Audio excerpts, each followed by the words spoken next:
Teruel, vino de la tierra, turrones y helados con sabor aragonés. Los alimentos producidos en Aragón cada vez están más presentes en las mesas navideñas. Sentimos el olorcito del horno y el sabor del ternasco. ¿Mesas que no van a faltar? Productos de aquí, productos de la tierra, 100% aragoneses. Pero productos ricos no, bueno, riquísimos. Es que tenemos...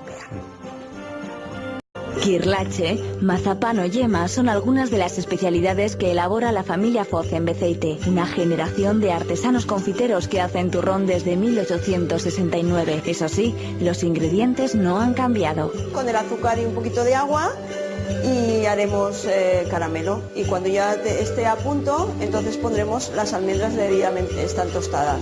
Beatriz y Monse son dos hermanas que durante 3 meses compatibilizan sus trabajos con la tradición familiar, elaborando, cortando las tabletas o quemando el azúcar, todo a mano. El ternasco es otro de los productos aragoneses que no puede faltar en la mesa durante estas fiestas. Al horno con patatas y cebolla o a las finas hierbas, siempre es bien recibido. Es un producto pues que está tremendamente unido a una fiesta familiar, donde nos juntamos normalmente la familia, donde sentimos el olorcito del horno y el sabor del ternasco, que es, yo creo que es lo mejor que tenemos aquí, ¿no? Unas ventas que se mantienen.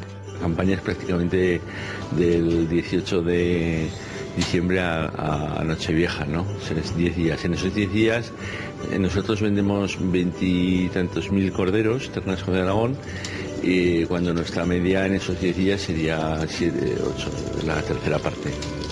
Y todo ello acompañado de un buen cava de la tierra. Así que, chin chin, ¡feliz Navidad!